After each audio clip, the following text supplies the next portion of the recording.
Terima kasih kepada Saudara Mahathir yang menyuntik semangat kita pada malam ini.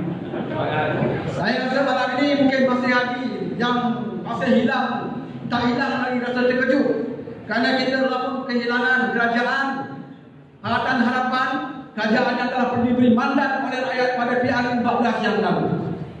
Kita akan berpuas hati sekiranya kerajaan yang ada hari ini jatuh kerana diundi oleh rakyat ataupun dipilih oleh rakyat untuk jatuh. Tetapi saudara, kita jatuh bukan kerana undian rakyat. Kita jatuh bukan kerana pilihan rakyat.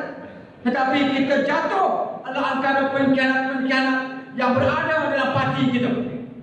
Dan di Indra Mahkota ini salah seorang yang tangannya berdosa terhadap pengundi-pengundi dalam Mahkota Senat Amerika. Mereka adalah yang Saifuddin Abdullah.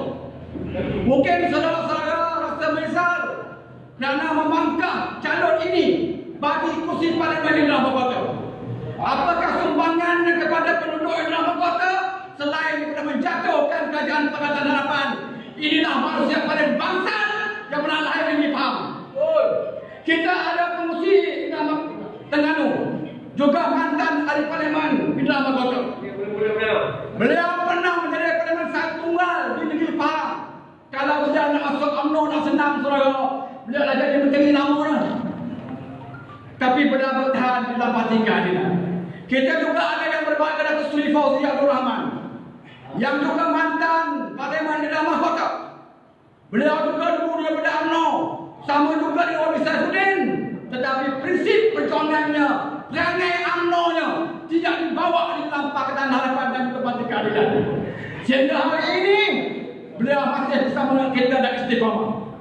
Wabi Akmal, dia adalah ketua Angkatan Muda Keadilan. Kalau dia nak senang, dia boleh melompat ikut Azmin, ikut Saifuddin. Dan dalam tangan, beliau adalah menteri kerajaan pengkhianat hari ini. Tetapi beliau bersama dengan kita, beliau meninggalkan segala tawaran. Beliau tidak akan menjual maruah diri seumpama pelacur untuk demi kepentingan politik dan perut masing-masing. Sebab itu saya nak bagi tahu, mereka yang sekarang ini berada di Putrajaya adalah hasil tangan-tangan pengkhianat ini. Tangan-tangan ini dilantik dan diundi oleh saudara. Sebab itu saya nak bagi tahu, Wabi Saifuddin sepatutnya beliau malu untuk datang ke Indra Mahkota. Beliau malu untuk berada di bumi Indra Mahkota. Kerana pengundi-pengundi akan melaknat beliau. Saudara-saudara sekalian, yang paling menduga citakan saudara, kerajaan pintu belakang ini juga disokong oleh Parti Islam se-Malaysia. Ini yang paling menduga citakan. Bagaimana sebuah parti yang kononnya memperjuangkan Islam tetapi sanggup bersekongkol dengan pengkhianat-pengkhianat ini. Alasan mereka tidak menceroboh. Mereka beritahu pintu terbuka, kita masuk. Adakah ini akhlak Islam? Kalau suami dan isteri bergaduh dalam rumah, dalam pergaduhan itu suami keluar rumah, pintu tak tutup, adakah kita boleh masuk ambil bini dia? Bukan saudara. Begitu juga kalau bank meninggalkan tidak ada pengawal keselamatan, oleh kerana tidak ada pengawal keselamatan, kita dihalalkan untuk merompak. Orang PAS kata bukan kita yang khianat. Yang khianat Allah dalam parti pertaratan. Tetapi mereka berada dalam kerajaan pengkhianat ini. Mereka adalah bersubhat dalam pengkhianatan ini.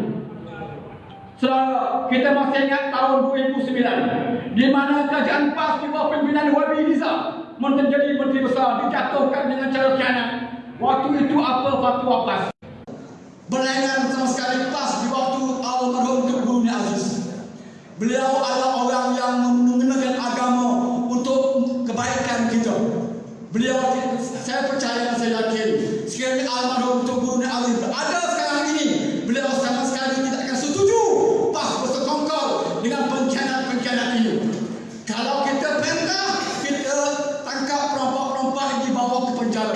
Tugas mereka sekarang ini adalah mengeluarkan kembali perompak-perompak ini. Percayalah saudara, orang berbohong pimpinan UMNO ini akan dibawa keluar. Dan kita merasakan sia-sia perjuangan kita selama ini untuk membersihkan kerajaan daripada kleptokrasi ini. Sebab itu saudara, jangan putus asa. Saya bangga pada hari ini, khususnya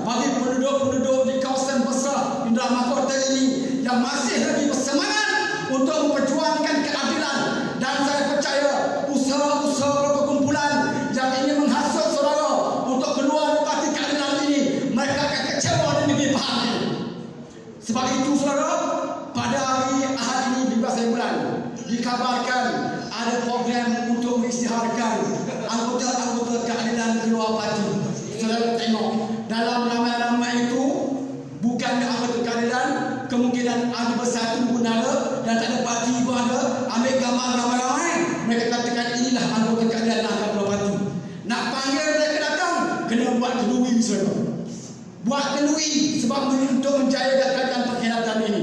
Dan saya yakin saudara beristiqamah yang kuat, perjuangan yang jitu, susah, senang kita tetap bersama Parti Keadilan dan kita akan tentukan bahawa Datuk Seri Anwar Ibrahim satu hari kelak akan menjadi Perdana Menteri seperti mana yang kita idamkan. Saya tidak mengambil masa yang panjang kerana kita ramai penceramah malam ini dan saya ucapkan terima kasih kepada penganjur memberikan sedikit ruang untuk saya. Dengan itu, wabillahi taufiq wal hidayah. Wassalamualaikum warahmatullahi wabarakatuh. Waalaikumsalam warahmatullahi wabarakatuh. Sekejap sangat rasa. Okey, untuk seterusnya kita ingin menjemput mantan ahli parlimen Indra Kota yang tak melompat, yang tak khainan. Silakan saudara Wabi Azan ya.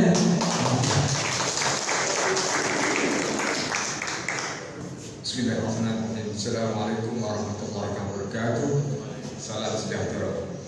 Terima kasih kerana datang. Dua yang berhormat, yang punya potensi besar, YB Akmal dan YB Lee, yang sama-sama melihat dan menyaksikan bagaimana parti kita ni membesar, menghadapi cabaran, dan kita sebab insya-Allah tidak ada masalah. Saya bukan nak berceramah malam ini. Sebelum tu Wan Izwan, saudara Wan Fauzan, Saiful, ramai lagi sahabat-sahabat kita. Saya minta maaf tak dapat nak cam seorang-seorang. Maklum lah, kita hari makin raya bukan makin muda, makin tua. Baik, saya bukan nak berceramah, cuma nak bagi nasihat saja. Saya masa yang ringkas. Saya nak peringatkan yang Datuk Seri Anwar ingatkan kita sebaik sebelum dia dipenjarakan kali kedua, iaitu tahun 2014. Dia ingatkan, dia kata pemerhatian saya, kita memasuki era yang sangat aneh. Dia kata dia istilahkan zaman ni zaman edan, zaman gila. Orang jahat dinehak baik, orang baik dikata jahat. Orang yang tak ada pengaruh diangkat jadi pemimpin, yang ada pengaruh kemenangan besar jadi pemakar. Pak lebay yang diberi tanggungjawab jaga agama jadi pengkhianat. Yang tak ada apa-apa pun kedudukan diangkat jadi Perdana Menteri dan mentadbir negara diberi tanggungjawab besar. Ini zaman gila.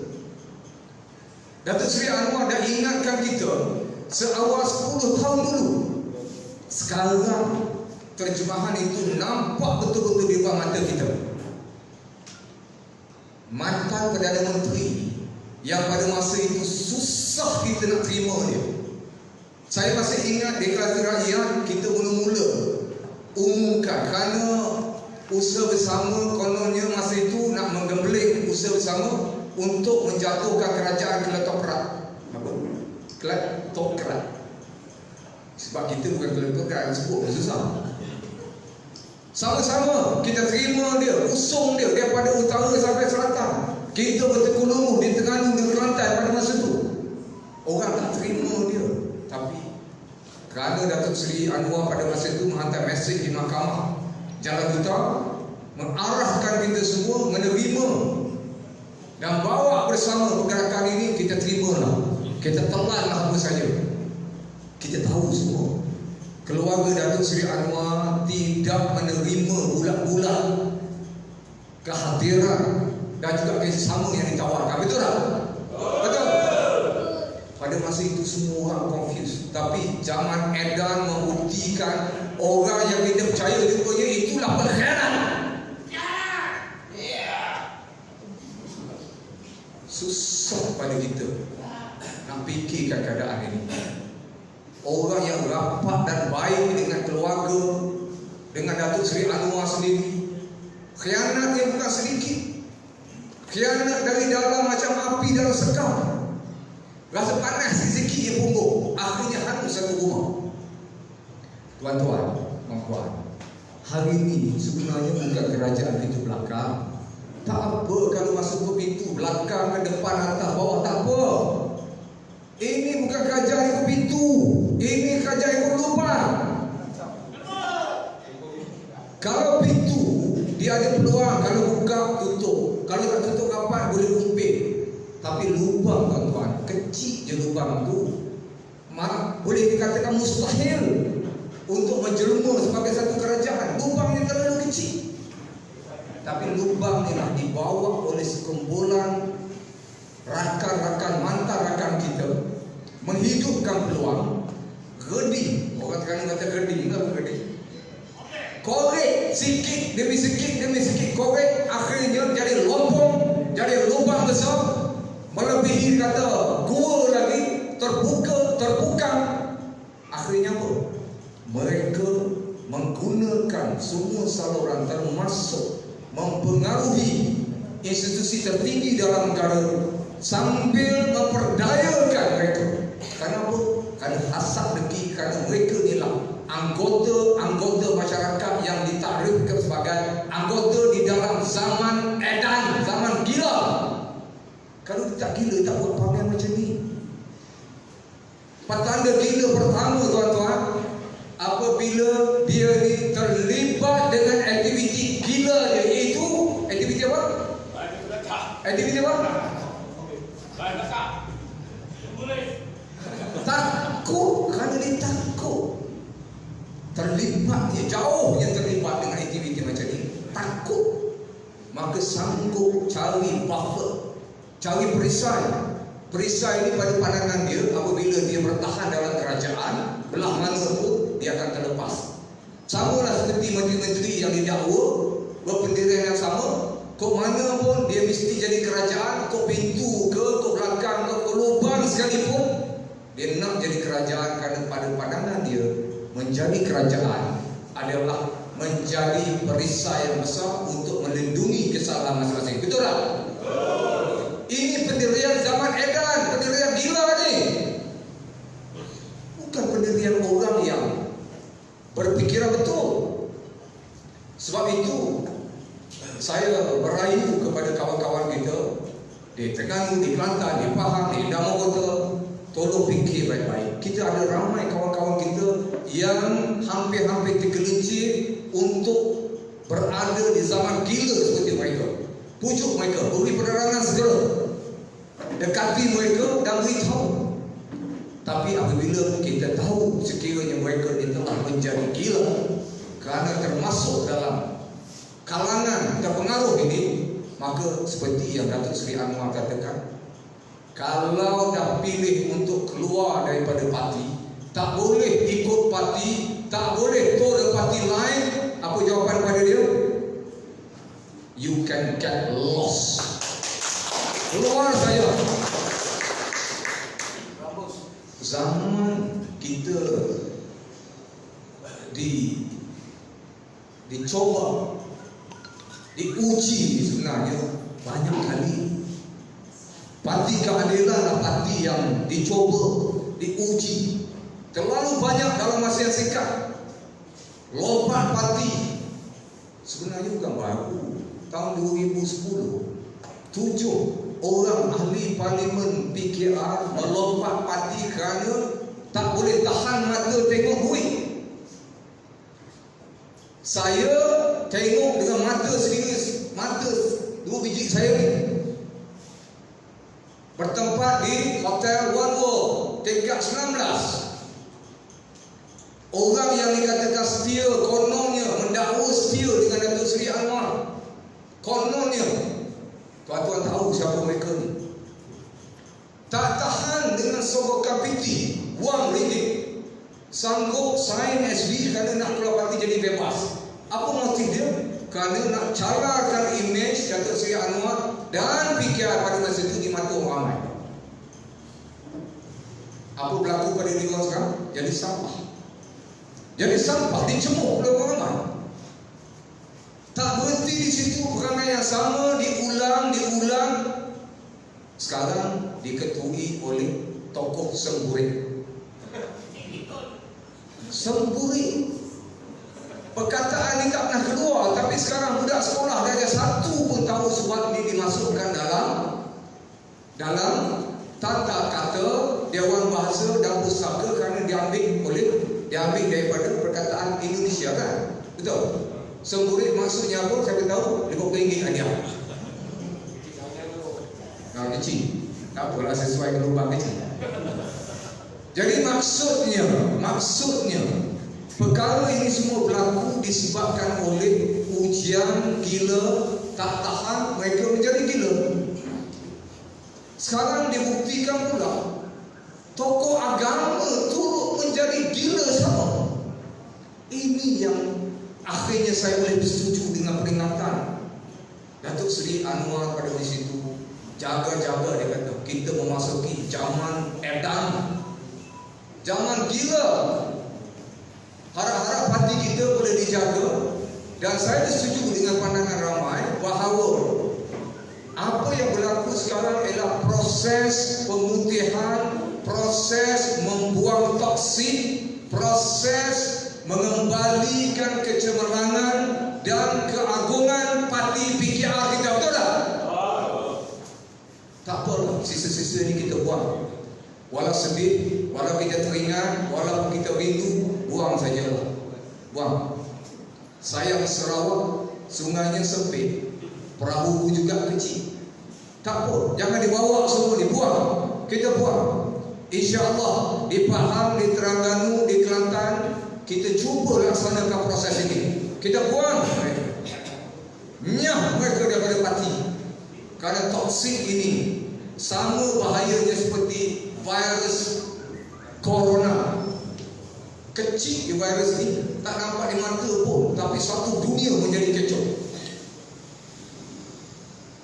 Kumpulan toksik itu bahaya juga untuk hati kita, tuan-tuan dan puan. Sebab itu pada malam ini kebetulan saya di sini, saya telefon ke Ketua Cabang.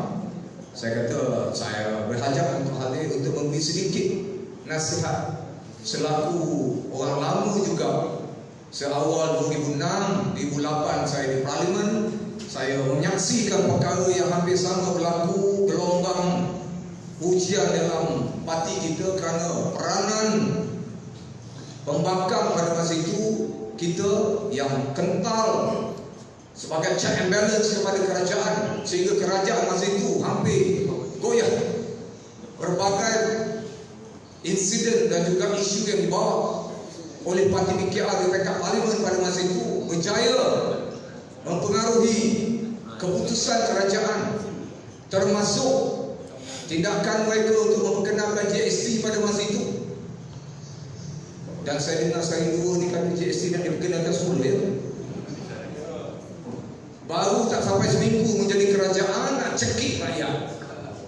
Sebab itu saya yakin kalau momentum yang sama kita boleh bawa dan kekalkan daripada tahun 2004, 2008, 2013, 2018 dan 2020 sekarang, insya-Allah parti kita tidak akan ke belakang, malah kita makin ke depan dan kita akan menguasai pada tonggak dalam negara ini.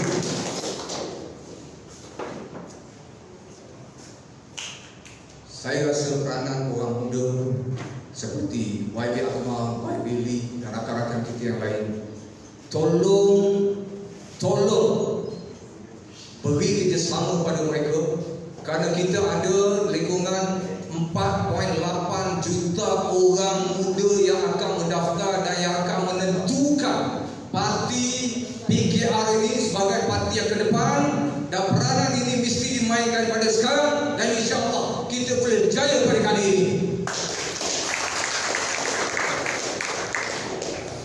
Saya mohon maaf kerana saya tidak dapat memberi penjelasan yang rapi tentang ahli Parlimen Indra Mahkota sekarang. Sebut nama itu masa kerja saya sendiri. Tapi saya kenal Datuk Saifuddin Abdullah 25 tahun yang lalu. Dia sebagai Presiden Majlis Gelar Malaysia, saya sebagai exco dalam pergerakan itu. Tuan-tuan, jangan risau. Sebenarnya tak jauh beza perangai yang dulu dan sekarang. Tak jauh beza. Tak banyak berubah. Orang kata sekali air bah, sekali pasir berubah. Sekali berubah apa, Saifuddin tak pernah berubah pun. Sama. Jadi Timbalan Menteri dalam Kerajaan UMNO Barisan Nasional kalah merayu untuk masuk dalam Pakatan Harapan bersama PKR, merayu minta tempat, diberi tempat, akhirnya apa dia buat? Ini kerana perangai edan ni sudah lama, bukan baru, dah lama. Kalau saya beri di masa yang maksudnya kalau ada masa saya boleh hurai kat sini, tuan-tuan rasa logik kenapa dia keadaan begitu. Tapi untuk malam ni kita tangguhkan lagi sesi itu, tak apa. InsyaAllah akan datang saya akan ulas beritahu. Sebab kebetulan saya berani nyatakan di kalangan kita ni tak ramai mengenali beliau. Tak ramai. Saya kenal dia seawal penglibatan dalam Majlis Gelar Malaysia. InsyaAllah satu hari saya akan explain, saya akan terjemahkan dalam bahasa yang mudah. Kenapa beliau barangkali mengambil keputusan begini, terutama keputusan yang agak berat mengikut tokoh semburi. Susah tu kita nak buat keputusan itu. Ada tak siapa-siapa di sini yang sanggup untuk ambil tindakan mengikut tokoh semburi? Cuba kat tangan. Susah, payah. Tapi itulah keadaan yang berlaku. Saya harap kita berdoa yang mustahab. Saya minta sokongan daripada saudara-saudari, terutama untuk kita sama-sama bantu tokoh-tokoh muda kita yang banyak lagi masanya untuk mengharum perjuangan ini. Dan kita sama-sama berdoa insya-Allah ujian ini segera berakhir dan kita kembali memantapkan kedudukan kita, kerana kita ada tugas yang lebih besar, tugas yang lebih mencabar. Kita harus mengangkat martabat parti PKR ini ke tahap yang paling tinggi, terutama sebagai tonggak utama dalam pentadbiran negara Malaysia yang kita cintai ini. Boleh tak? Boleh. Saya ucap terima kasih banyak kerana peluang ini dan saya harap kita berjumpa lagi insya-Allah. Assalamualaikum warahmatullahi wabarakatuh. Waalaikumsalam warahmatullahi wabarakatuh. Itu dia suara yang lama kita dengar daripada bekas ahli parlimen Indra Mahkota yang tak khianat. Rupanya Datuk Saifuddin rakan beliau, insyaAllah dia akan urai untuk kita lebih memahami. Sebelum kita panggil kita nak panggil wakil rakyat muda kita. Sebelum tu dia dengar suara reformasi. Kalau semangat saya jemputlah. Silakan Wabi Adus Manggu, Wabi Lee Jianjo.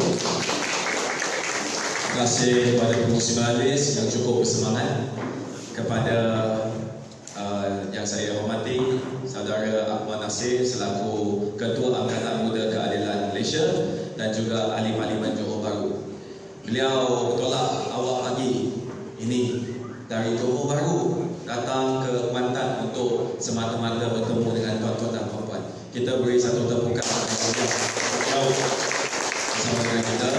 Kepada Saudara Azan yang saya hormati, bekas Ahli Parlimen Indra Mahkota dan sekarang naik pangkat lagi dah, pengurusi Majlis Pimpinan Negeri Terengganu. Sebut awal dah naik pangkat lama.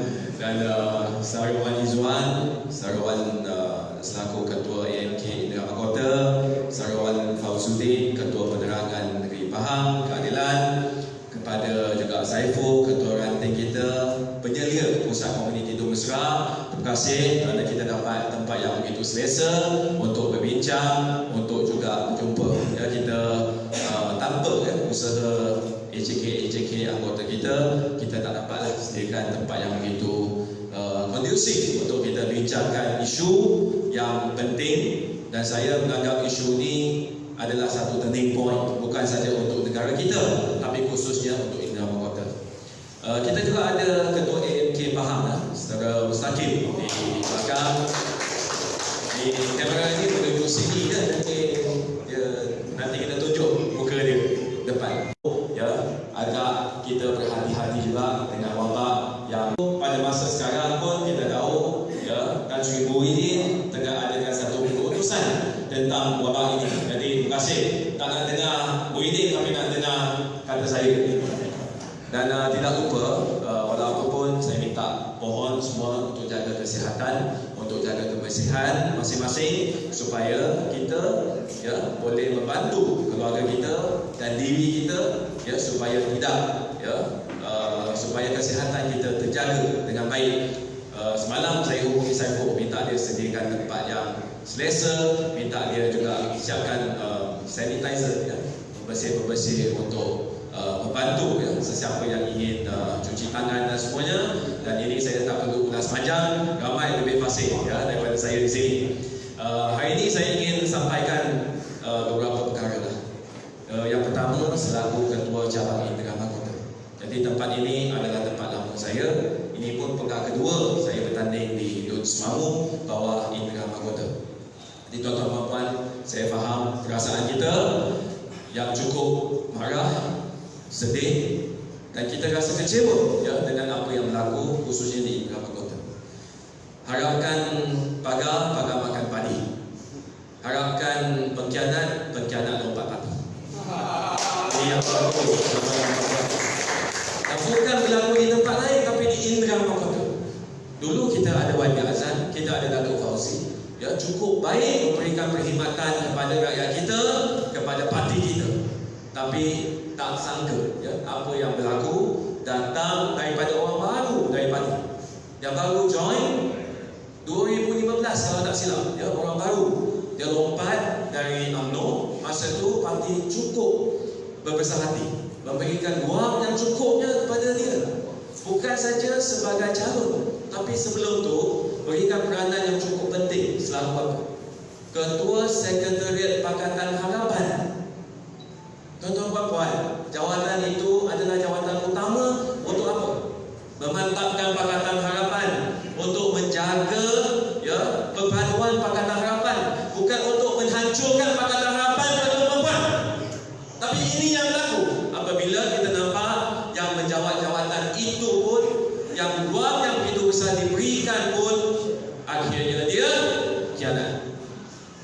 Jadi saya ucapkan good luck kepada PBBN, kepada UMNO ya, sekarang mereka dalam satu bot yang sama ya. Tapi kalau yang kata lompat sekali, saya banyak jumpa lah. Yang lompat 2 kali tu jarang sikit ya. Dulu UMNO lompat sini, sekarang lompat balik bersama dengan UMNO ya, itu saya faham. Tapi saya ucapkan good luck ya. Kalau dah lompat tu jadi satu tabiat, mungkin dia akan lompat lagi, kita tak tahu ya. Dia dah jadi satu amalan. Cuma saya perlu berikan semangat kepada tuan-tuan dan puan-puan ya. Parti Keadilan Rakyat is here to stay ya. Kita akan kekal, bahkan kita akan perkuatkan lagi jentera kita di sini untuk memperkuatkan keadilan, perkuatkan hubungan kita dengan rakyat, perkuatkan Pakatan Harapan, dan kita akan kembali ya sebagai kuasa yang kuat, lebih kuat di Indra Mahkota. Boleh? Itu yang kami akan usahakan. Kita semua perlu usahakan, sebab kita dah lama di sini. Sejak Sedara Azan 2008, sekarang dah 2020. Rakyat cukup kenal Parti Keadilan Rakyat ini, dan kita di sini ramai veteran yang telah membina parti ini kian lama, membina hubungan kita dengan rakyat, gerak kerja kita dengan rakyat kian lama. Dan kita tidak akan putus asa, sebab yang khianat bukan kita. Yang khianat adalah seorang saja ya. Dan ini menjadi satu memang satu pengajaran yang cukup baik kepada kita semua, tetapi juga merupakan satu rangsangan yang cukup baik untuk kita semua untuk kerja dengan lebih kuat, kerja dengan lebih gigih untuk memperkasakan lagi Parti Keadilan Rakyat. Tuan-tuan dan puan-puan, perkara kedua saya ingin sampaikan, nanti YB Ahmad akan berikan isu-isu yang lebih nasional selaku Ketua Angkatan Muda Keadilan Peringkat Nasional. Cuma dalam 2-3 minggu ni rakyat sebenarnya rasa keliru dengan apa yang berlaku. Bagi saya perkaranya sangat straightforward, ya. Dia sangat mudah.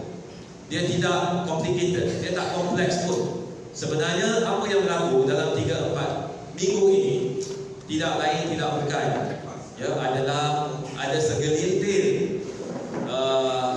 bukan ekor tapi orang, ya, yang mengambil kesempatan untuk mengkhianati Pakatan Harapan.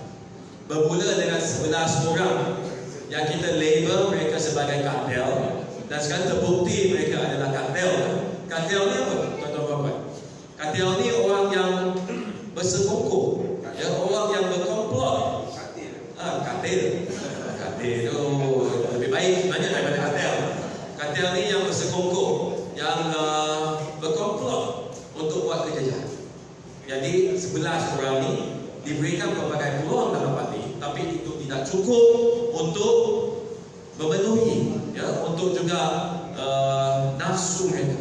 Jadi mereka buat keputusan untuk tikam Pakatan Harapan dari belakang.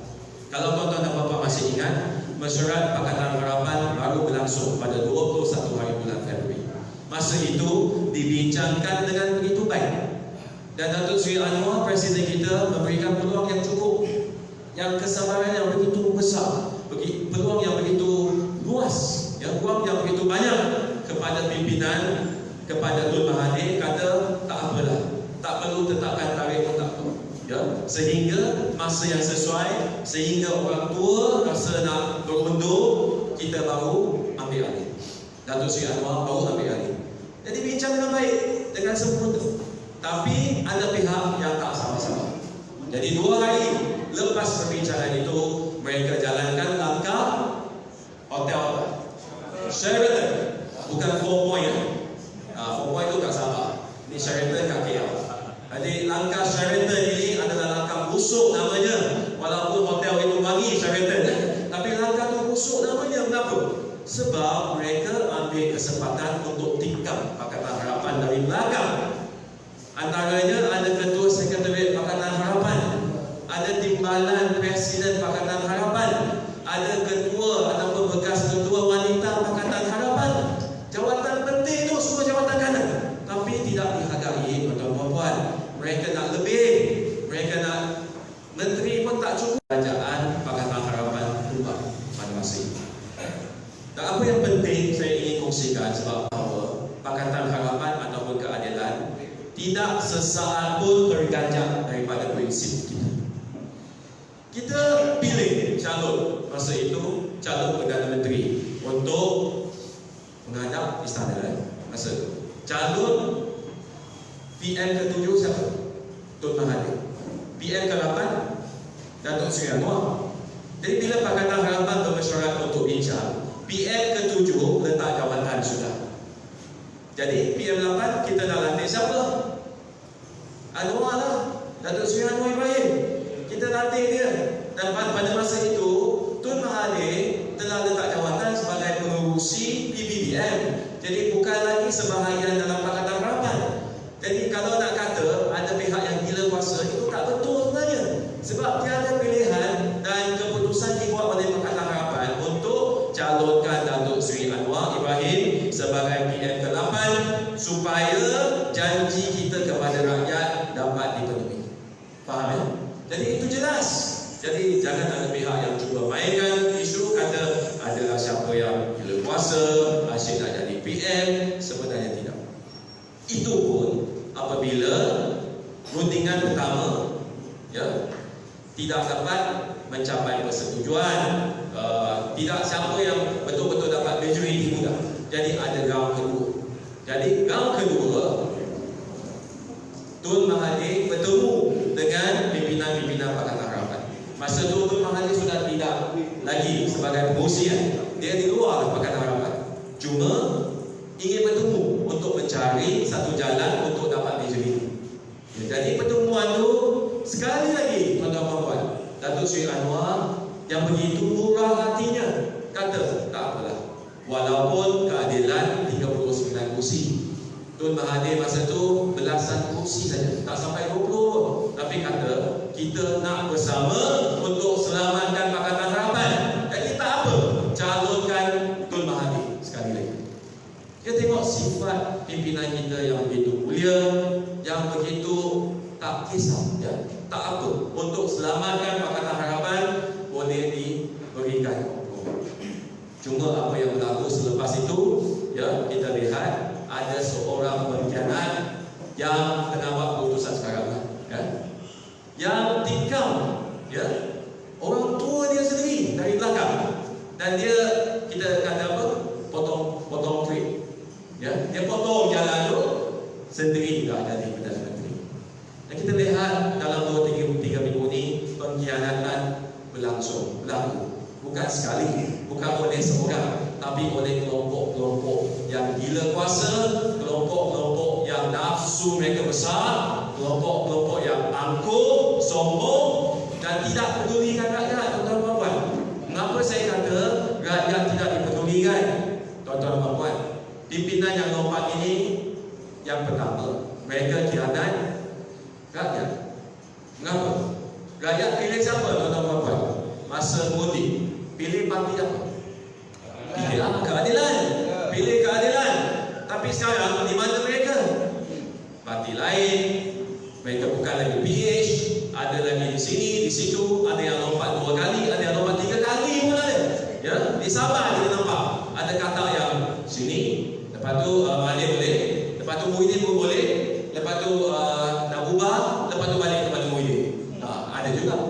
Jadi kesemua ni kita nampak rakyat, hak dan mandat Pakatan Harapan yang diberikan oleh rakyat itu seolah-olah tidak wujud. Yang kedua, mereka khianat kepada parti, tuan-tuan dan puan. Di sini ramai antara kita berkempen kuat, jentera parti, jentera Pakatan Harapan. Kita kempen kuat untuk menangkan calon kita. Tapi lepas menang, lepas dapat sudah, dia lari. Umpama apa, tuan-tuan dan puan? Kahwin lari. Ya, kita nak susah nak memikat hati rakyat itu kan. Jadi kita minta kawan, tolong ceritakan, tolong sampaikan mesej, ya. Kata lelaki ni baiklah, ni boleh. Ya, tapi lepas kahwin lah, dia bawa tu, ya, kahwin lari lah. Jadi ini yang berlaku. Dan ketiga, mereka juga khianat kepada diri sendiri, tuan-tuan dan puan. Saya ambil contoh saja seorang bekas pemimpin, ya, yang bernama Azmin Ali. Apa yang dia buat?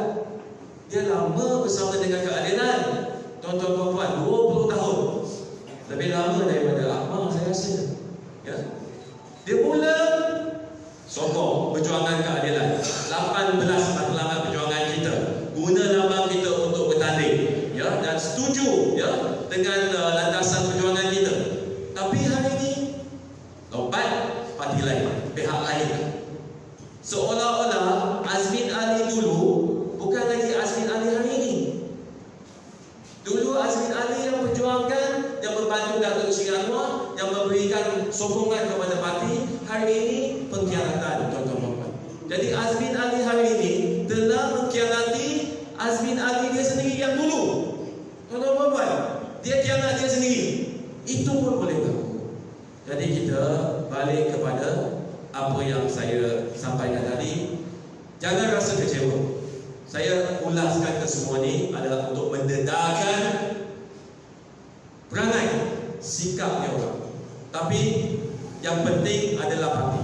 Yang penting adalah Pakatan Harapan.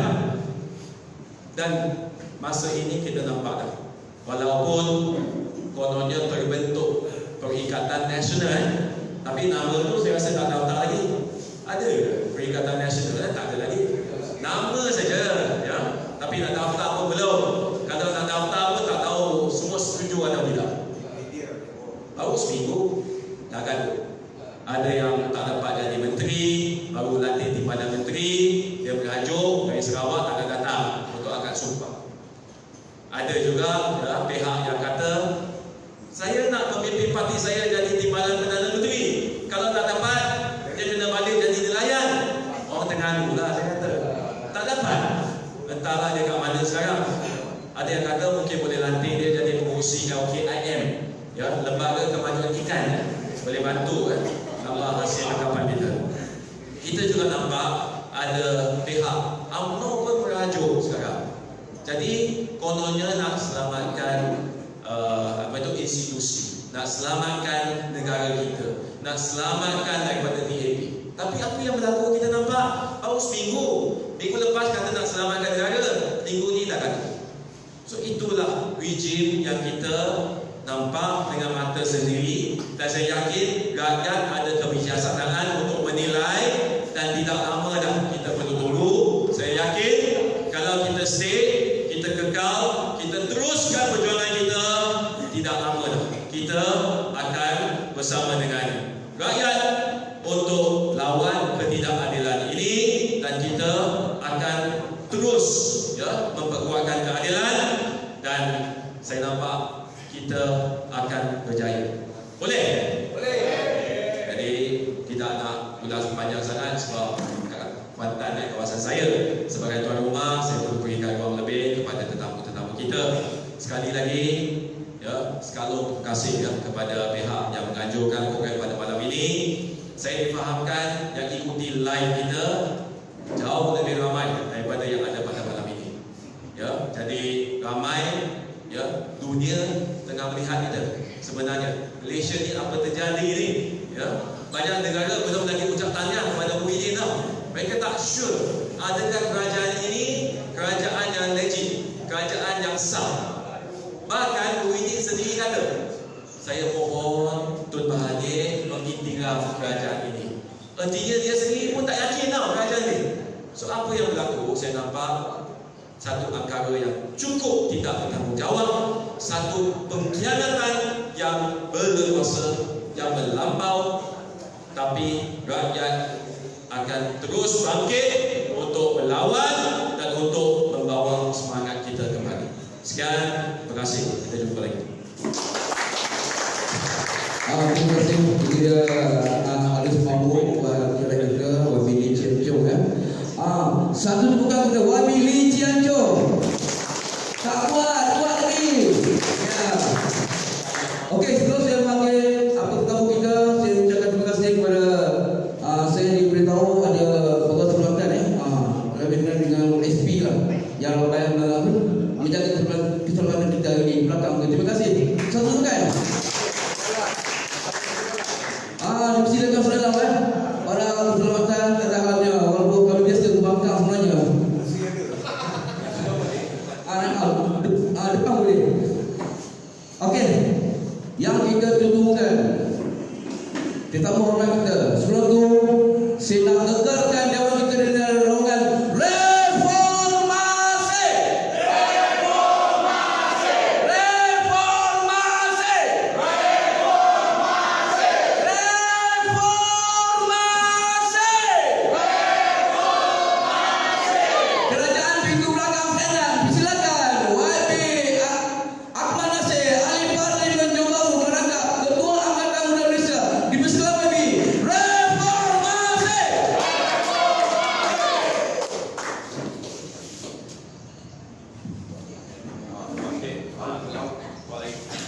Bismillahirrahmanirrahim. Assalamualaikum warahmatullahi wabarakatuh. Salam sejahtera, salam reformasi. Terima kasih kepada Abang Hatta yang bertindak selaku pengurusi majlis. Tapi kalau dia jadi pengurusi majlis, tetap macam demonstrasi. Itu dia punya bakat yang memang dia tunggu saat-saat sebegini. Yang saya kasihi saudara Chian Chong, merupakan adun bagi kawasan Semanggu dan juga Bendahari Agung Parti Keadilan Rakyat. Dalam sejarah Parti Keadilan, saudara Chian Chong adalah bendahari termuda dalam sejarah kita. Dan dalam keadaan kita kerajaan, ada juga kutipan yang kita berjaya kutip daripada ahli parlimen kita. Saudara Azan selaku pengurusi Majlis Pimpinan Negeri Terengganu, kepada Abang Wan, Ketua Penerangan Negeri, Saudara Saiful selaku Tuan Rumah, Ketua AMK Pahang, Saudara Mustaqim ada kat belakang, Ketua AMK Terengganu, Saudara Nazhan. Boleh bangun sikit Nazhan, mungkin baru Ketua AMK bagi kawasan Indah Mahkota, Saudara Izwan, teman-teman, abang-abang, kakak-kakak, hadirin hadirat sekalian. Alhamdulillah, alhamdulillahirabbil alamin. Wassalatu wassalamu ala asyrafil anbiya wal mursalin wa ala alihi washabbihi ajmain. Saya dijemput oleh saudara Chen Chong untuk datang ke Indramayu Kota. Bila saya dapat jemputan tu, bukan sebab saya berdendam dengan Saifuddin Abdullah. Malah sekarang saya dah tak nampak dia dah. Dalam kitab kehidupan saya dah tak nampak. Tapi sebenarnya saya nampak abang-abang, kakak-kakak yang berjuangkan, berkempen separuh mati nak menang Indramayu Kota ni, tapi kawan-kawan semua kena khianat. Jadi saya datang ni memang dengan niat untuk bagi semangat, motivasi dan solidariti, menunjukkan bahawa Indramayu Kota ini bukan milik Saifuddin Abdullah. Indramayu Kota ini milik Parti Keadilan Rakyat. Dan kebetulan bila YB Chen Chong telefon saya, pujuk saya datang minggu lepas, dia kata kena turun. Saya kata okeylah. Cuma dia kata kalau sekarang ini faham ada airport dekat Kuantan. Dia kata macam ni, kalau senang you naik airport daripada JB, naik airport pergi KLIA naik airport pergi Kuantan. Cek tiket mahal tengah COVID-19 ni. Dan juga bagi saya mungkin tak berapa sesuai naik kapal terbang. Maka saya fikir baik naik kereta. Kereta terbang tak tahu. Yang menariknya dulu hentam kereta terbang, sekarang menjadi kesayangan mereka. Ini sekarang diorang tengah bincang dekat pejabat Perdana Menteri macam mana nak buat kereta terbang. Dulu mati macam-macam, tembak babi dan sebagainya, semua kumpul kat sana. Jadi yang ini untuk saya, bila tengok perjalanan itu 6 jam, saya kata alangkah baiknya bertegur sapa dengan sahabat saya di Segamat. Jadi tadi saya singgah di Segamat sekejap. Isu yang sama dengan keadilan yang buat kerja. Jadi nak tak nak, saya rasa lebih baik saya singgah di Segamat pada pagi sebelum waktu solat Jumaat tadi. Sebelah petang saya ada program dengan AMK Negeri Pahang dan Terengganu. Esok pagi saya ke Mersing. Semua orang nak tahu apa sebenarnya yang berlaku. Malah bukan sekadar kita nak tahu maklumat. Maklumat ni saya rasa ketika tempoh yang dipanggil langkah Sheraton. Kalau orang tengah pandang dia sebut langkah setan. Jadi orang yang Kota memang tengah marah ni lah. Tapi bagi saya sepanjang minggu itu maklumat ni tersebar luas. Tiap-tiap minit kerja dia cek handphone. Tengok WhatsApp, dah buka belum? Ada pula dah letak jawatan belum? Dah lantik belum? Memang kita duduk semak. Kalau kami berkumpul di Kuala Lumpur pun di kalangan ahli parlimen, sebelah pagi muka senyum. Tengah hari masam balik, senyum balik. Sebab keadaan itu sangat tak menentu. Naik turun. Kita semua ini, rakyat Malaysia dibawa menghadap perkara yang tak dijangka-jangka ini. Masa depan negara terumbang ambing sebab beberapa individu yang sanggup khianat pendirian parti, sanggup khianat perjuangan sebab nak kejar pangkat dan kuasa. Jadi sebab itu bagi saya dalam isu ini sekarang, saya nak singgah di Indramayu Kota nak bagi tahu kawan-kawan sabar. Dari segi perjuangan ini bukan pertama kali kita kena khianat. Tapi pada masa yang sama, kita tahu kursi Indramayu Kota ini milik kita. Jadi jangan terus putus harapan. Kita kena pertahankan kursi Indramayu Kota dan kita akan pertahankan mandat rakyat yang pilih kita sebagai kerajaan yang sah. Jadi hari ini saya akan mula sedikit dari segi kronologi yang YB Chen Chong dah kongsikan tadi. Saya tokok tambah sedikit. Kemudian tengok dari segi kesan dan yang lebih penting, macam mana kita nak bergerak selepas ini. Tadi Saudara Chen Chong ada sebut dari segi kedudukan Majlis Presiden, kedudukan Datuk Seri Anwar Ibrahim 23 bulan, kita dah nyatakan prinsip kita, pendirian kita yang ahli parti pun kena telan juga. Datuk Seri Anwar ketika PC bersama dengan Tun Mahathir diumumkan bahawa tarikh transisi ketika itu akan dibuat selepas APEC. Orang tanya tarikh bila, Tun tentukan. Tun lah decide lepas APEC. Tun fikirlah macam mana nak buat. Datuk Seri Anwar mengalah. Jadi benda ini walaupun yang disebut langkah Sheraton itu seolah-olah susulan kepada Majlis Presiden, sebenarnya tidak betul.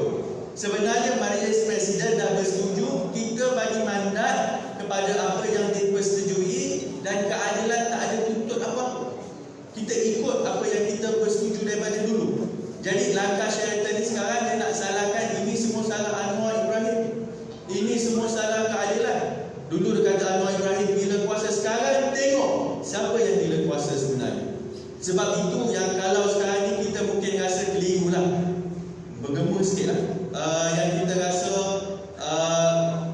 bercelaru sebab kenapa dulu kita semua boleh bersama-sama berjuang menumbangkan Najib Razak, tapi sekarang keadaan dia berbeza. Yang ini saya nak sebut, yang mana kalau dari segi kedudukan kita itu, Parti Keadilan parti yang angkat suara reformasi. Kita nak bawa perubahan melalui kerajaan persekutuan. Memang kita nak angkat dasar-dasar yang cenderung membantu rakyat. Pada masa yang sama, sahabat kita kalau daripada Parti Bersatu pun yang keluar daripada UMNO ketika itu, dia nak bersama dengan kita sebab apa? Nak kalahkan Najib Razak. Jadi semua setuju keadilan untuk bawa reformasi, kita kena kalahkan Najib Razak, Barisan Nasional. Parti DAP Amanah pun sama, PH bersetuju.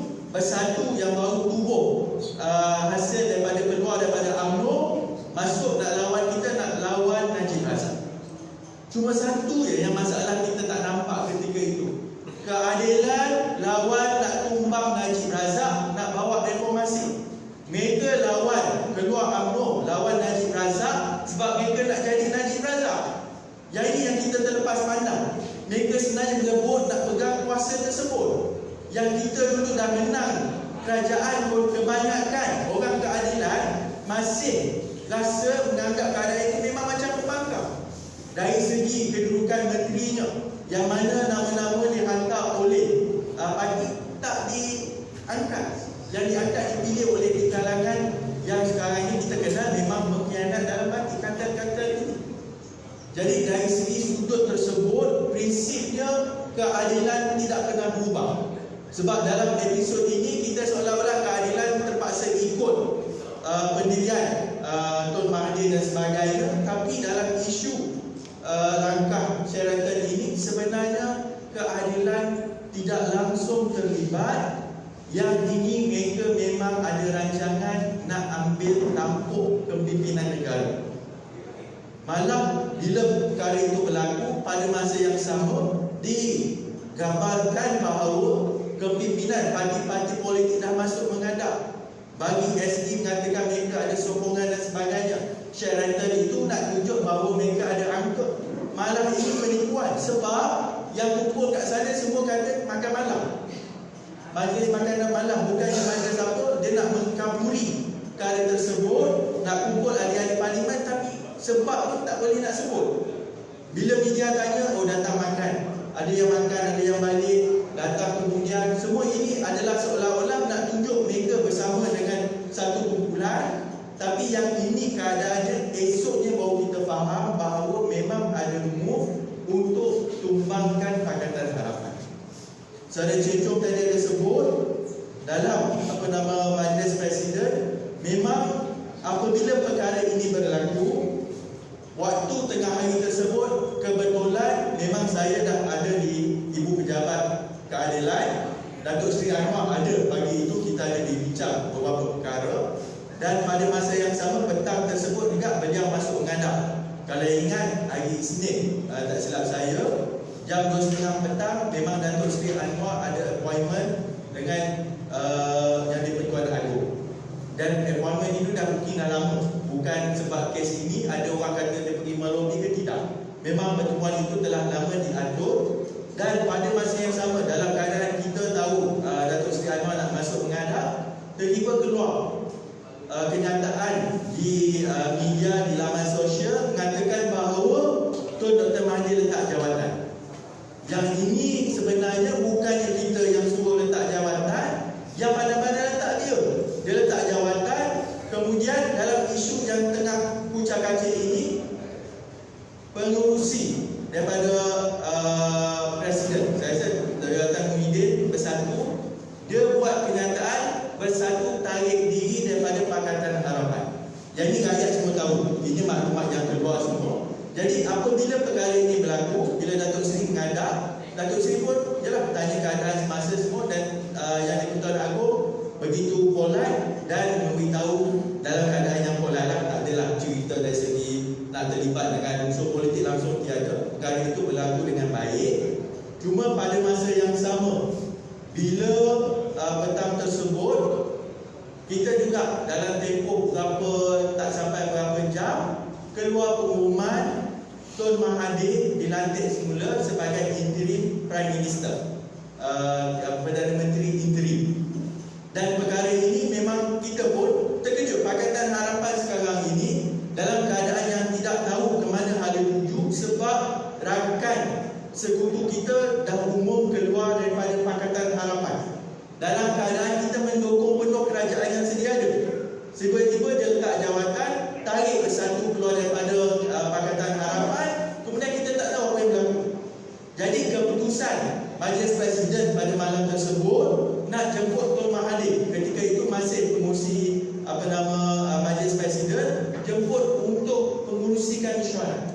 Yang ini memang boleh semak balik dengan beberapa pimpinan dijemput, tapi Tun Mahathir tidak hadir dan menolak. Yang dikabarkan, yang diberitahu kenapa beliau tak nak chat, menyebut bahawa masalahnya dia sekarang ni dapat sokongan semua parti. Kalau dia kena check mesyuarat Pakatan Harapan, lepas tu dia kena check mesyuarat Muafakat Nasional, kena check mesyuarat GPS. Sebab semua orang waktu tu langkah Sheraton dah tunjuk UMNO, PAS semua bersama dengan kumpulan ini. Jadi masing-masing ada kekuatannya, dan dalam keadaan tersebut Tun sebenarnya rasa dia ada sokongan semua orang. Jadi sebab itu keesokannya bila pagi tersebut pimpinan semua pergi buat berjumpa dengan Tun Mahathir. Yang jumpa ini ramai, maksudnya bukan hanya daripada Pakatan Harapan. Ketua parti Zahid Hamidi pergi masuk berjumpa dengan Tun Mahathir, Hadi Awang pun berjumpa. Hasil dari perjumpaan inilah yang kita nampak pada hari tersebut macam mana UMNO selama ini kata akan sokong Tun Mahathir. Petang tersebut selepas pengundian di Istana Mereka Umum, instead of calonkan Tun Mahathir, kita akan sebenarnya undi untuk bubar parlimen, buat pilihan raya mengajuk. Dan maklumat daripada UMNO mengatakan bahawa mereka tak bersetuju dengan kerajaan unity, kerajaan campuran. Sebab perbincangannya adalah Mahathir kekal sebagai Perdana Menteri, yang lain-lain ini dilantik di kalangan semua ahli parlimen, bukan lagi mana-mana parti. Sebab sekarang ini semua sokong beliau, dan parti politik ini tidak lagi penting, presiden semua tidak perlu ada dalam kabinet. Jadi perkara ini ditolak oleh parti-parti politik yang lain. Jadi sebab itu keputusan pada esoknya apabila keadilan nak masuk mengundi, macam Wadi Cecong sebut tadi, kita sebenarnya tiada pilihan lain melainkan ketika itu Pakatan Harapan semua bersetuju untuk mencadangkan nama Datuk Seri Anwar Ibrahim sebagai calon Perdana Menteri. Jadi apa yang berlaku? Kalau orang tengok keadilan datang, naik bas tak berbumbung, 2 tingkat naik, nampak semua happy. Yang pertama kita buat bas tu sebab keadilan ni paling ramai di parlimen ketika itu. Naik 2 bas, 3 bas, kalau satu bas sesat ke apa, mana tahu macam-macam boleh berlaku. Jadi memang keputusannya semua naik satu bas. Dan yang kedua, kita orang sebenarnya ahli parlimen, kami dalam bas tersebut memang happy. Sebab apa happy? Kita orang bila bincang balik macam saya tahu, saya dalam parlimen, saya duduk sebelah bandar kucing, sebelah bandar kucing Segamat. Kadang-kadang bila kami sembang, bila dia datang, bila rasa tak selesa. Bila dalam bas tersebut, kita tengok kiri kanan, untuk pertama kalinya keadilan, ahli parlimen tak ada lagi kartel kalangan kita. Sebenarnya yang itu menyebabkan di kalangan penyokong ahli-ahli parlimen bersama dengan Datuk Seri Anwar Ibrahim, kita membuktikan bahawa kita semua ini adalah satu parti yang utuh, yang bersama dengan Datuk Seri Anwar Ibrahim, dan tak ada lagi usaha-usaha pengkhianat sebab semua dah keluar daripada keadilan kita. Jadi perkara itu yang sebenarnya boleh menerangkan kepada rakyat kedudukan Datuk Seri Anwar Ibrahim yang diangkat oleh Pakatan Harapan untuk dicalonkan sebagai calon Perdana Menteri. Dan kita tahu selepas itu yang disebut tadi, ada pertemuan di rumah Tun Mahathir. Yang ini saya sendiri tanya Datuk Seri Anwar Ibrahim, betul ke yang mana ada minta untuk jawatan timbalan Perdana Menteri. Sebabnya ini saya tahu daripada awal dulu sampailah tempoh itu beliau adalah orang yang paling menentang. Saya pun bersetuju yang beliau kata dia tak nak masuk dalam kabinet sebab perkara itu akan tidak sihat. Beliau kata biarlah transisi itu berlaku secara bersih dan beliau tidak ada dalam kabinet yang sedia ada. Memang dia tak nak. Tapi apa yang beliau sebut memang dia bukan yang cadang. Orang lain yang cadang. Kawan-kawan PH cadang nama dia. Takkan dia tengah berbincang kata you jangan cadang. Dia tak cadang. Yang ini memang Tuan Mahathir tak terima. Tapi bukan Datuk Seri Anwar yang tergila-gilakan nak jawatan timbalan Perdana Menteri. Tak berlaku. Yang ini supaya kawan-kawan di bawah faham dan jelas. Malah Datuk Seri Anwar juga ada sebut yang macam mana kalau ikut sebenarnya bila mereka buat rundingan ni, pihak-pihak yang berunding dengan pengkhianat-pengkhianat daripada PH ni dah buat tawaran yang sama kepada Datuk Seri Anwar untuk jadi Perdana Menteri. Tapi bila kata tak boleh, dia tak boleh menganggap saya untuk jadi Perdana Menteri, kes-kes mahkamah ni boleh digugurkan, tak boleh. Due proses tu kena berlaku. Jadi yang ini bila Datuk Seri Anwar yang ada prinsip, yang ada pendirian, nak tak nak kita pun terpaling sama. Bila orang berprinsip ni, bila ada peluang macam ni memang lepas lah, meroponglah kita. Tapi bagi saya itulah kekuatan keadilan. Dalam keadaan tersebut, pertimbangan yang Datuk Seri Anwar letak adalah untuk mengekalkan prinsip kita semua. Sebab itu keadilan sebenarnya bila berlaku perkara-perkara sebegini, apa natijah, apa kesan kita sebagai anggota parti, apa kesan kawan-kawan di Indra Mahkota, apa kesan kawan-kawan di tempat-tempat yang lain. Pandangan saya yang pertama, sebenarnya bukan semuanya kita hilang segala-galanya. Sebenarnya keadilan menang dari segi prinsipnya, keadilan menang dari segi pendiriannya, keadilan menang dari segi perjuangannya sebab kita tak tunduk dengan jawatan dan juga habuan. Sebab kalau kita lihat dari segi sokongan rakyat kepada keadilan ni kan tengah naik. Yang duk sibuk umum-umum keluar parti ini, lagi mereka banyak buat pengumuman, lagi ramai orang akan masuk. Lagi cepat mereka keluar ni lagi bagus. Sebab itu tadi siang tadi saya sempat buat, sebab ada media telefon tanya macam mana keadaan sekarang dekat Johor ni. Asyik-asyik pengumuman. Semalam umum dekat Batu Pahat keluar kata ada 500 orang. Hari ni umum lagi di Separagam keluar lagi. Lepas tu saya minta lah dengan media ada gambar. Bila dia bagi gambar, muka sama. Orang sini yang umum dekat Batu Pahat keluar, dekat Separagam ini orang yang sama. Lepas tu saya tanya, dan bila kita lihat ni sebenarnya apa yang mereka buat? Mereka sekarang ni ada jelajah keluar parti. Kita buat jelajah penerangan, dia buat jelajah keluar parti. Dia nak keluar parti kat semua tempat. Pergi Batu Pahat dia keluar parti, dekat Separagam keluar parti, lepas ni dekat keluar parti, Pontian keluar parti. Tapi muka yang sama juga. Tapi akan umum 500. Faham saya kata, sebab saya turun hari ni, contoh musik saya lah, turun hari ni, esok ada akan keluar. Tapi tengok muka yang sama nanti. Dia akan ulang dan ulang. Tapi sebab dari segi keadilan ini, mereka yang nak khianat ni keluar-keluar lah.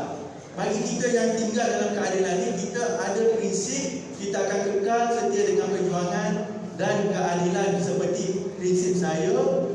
Yang mana Angkatan Muda Keadilan tahun lepas memang kita dah buat pendirian, kita tak akan terima pimpinan kartel ni. Sebab itu dalam Kongres AMK, Angkatan Muda Keadilan sampai hari Kongres 24 jam sebelum Kongres, kita buat keputusan buat pertama kalinya Angkatan Muda Keadilan tak nak jemput Azmin Ali rasmikan Kongres. Bukan sebab masalah personal, masalah video dia, cuma masalah dia soal disiplin dalam parti. Kami tiap-tiap bulan buat mesyuarat, kamu tak langsung tak pernah datang mesyuarat, kamu nak rasmikan mesyuarat kami, tak boleh. Yang itu saya pertahankan sampai habis. Dan akhirnya bila Datuk Seri Anwar minta juga, bila Azmi datang jumpa dengan Anwar, minta muncul balik buat pendirian, kata kita akan bersama balik hormat Kongres. Nak tanya Datuk kata tak apalah, kamu nak sangat nak rasmi, kini rasmi lah. Saya pun tak apalah, pergilah. Walaupun orang rasa macam mana ni, saya kata tak apalah, keputusan dah dibuat, saya pergi. Kalau saya seorang pun saya pergi. Memang saya pergi seorang Jadi bila proses itu, tapi bila Kongres Parti ni tak hormat. Kongres Parti buat PC dekat tempat lain, boycott, walkout daripada kita punya Kongres, kemudian hentam parti lagi. Jadi perkara ini bagi saya, alhamdulillah, keadilan dari segi masalah pengkhianat pemilu ini dah tak ada dalam parti. Yang mana masih ada ni, saya minta tolong Pak Long ke siapa kena kita cari balik nama-nama orang yang memang dah tahu perangai dia macam ni tak faham, kita hantar laporan disiplin, buang daripada parti. Penat simpan. Orang ini kalau lagi simpan lama dalam keadilan, ini yang akan sabotaj kita. Sebab itu kalau saya, bagi saya AMK memang bulan 1 saya dah gugurkan 7 orang daripada Majlis Pimpinan Pusat AMK sebab tak pernah datang mesyuarat. Bagi saya disiplin organisasi ini penting. Jadi dalam soal keadilan selepas natijah daripada apa yang berlaku di Perikatan Nasional ini, keadilan dah bersih. Itu yang pertama. Yang kedua, apa kesannya? Kesannya di kalangan Pakatan Harapan. Sekarang kita kenal siapa kawan, siapa pengkhianat. Siapa kawan, siapa yang sanggup tinggalkan kawan-kawan untuk kuasa dan juga segala jenis hapuan. Sebab itu di kalangan kita juga, alhamdulillah kita tengok parti-parti sahabat amanah dari PAP masih menyatakan sokongan bersama dengan Parti Keadilan. Waktu itu memang sangat detail. Sebenarnya bila bersatu umum keluar daripada Pakatan Harapan, boleh je mana ikut. Sebenarnya boleh kan, kalau ada amanah nak ikut, DAP nak ikut, boleh. Tapi kawan-kawan ini setia bersama dengan keadilan. Sebab kita dah berjuang dan bawa perubahan di dalam Pakatan Harapan ini. Bukan sebab kita nak jawatan, tapi kita nak jadi kerajaan, nak bawa perubahan.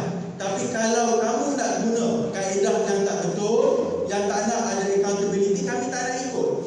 Kami sanggup lawan, sanggup perjuangkan sebab kita pertahankan mandat rakyat.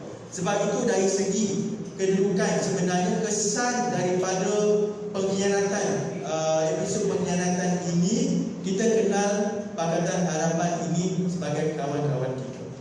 Tapi bukan semuanya bersih.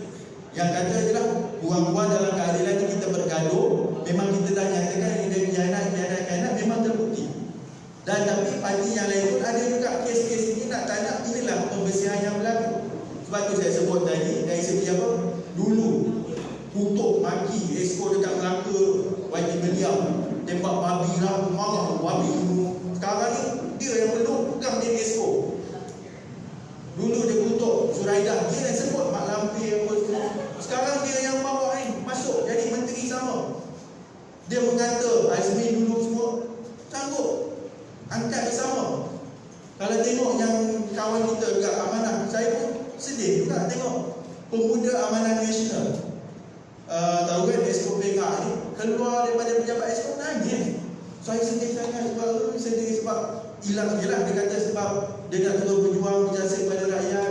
Cerita betul. Lepas tu boleh pergi depan rumah MB, duduk berdiri luar rumah MB 1 jam setengah. Tunggu bila ini nak keluar jumpa dia, nak tanya ni dapat lagi kekal Esko ke tidak. Saya ingat betul-betul nak perjuangkan isu rakyat. Sampai masa tengok keluar daripada amanah. Habis budak-budak pemuda amanah ni ditinggalkan macam tu. Bila saya tanya kawan-kawan pemuda amanah, dia kata pagi tu kami berjumpa lagi dah kepung dah. Oh tak ada dia. Masuk kereta pecut, tinggalkan kawan-kawan. Pergi buat misi, umur keluar parti. Sekarang ni pemuda amanah telefon tak jumpa dah. Memang tak dapat, mana hilang ni. Jadi benda ni sebenarnya abang Wan boleh jadi penuh.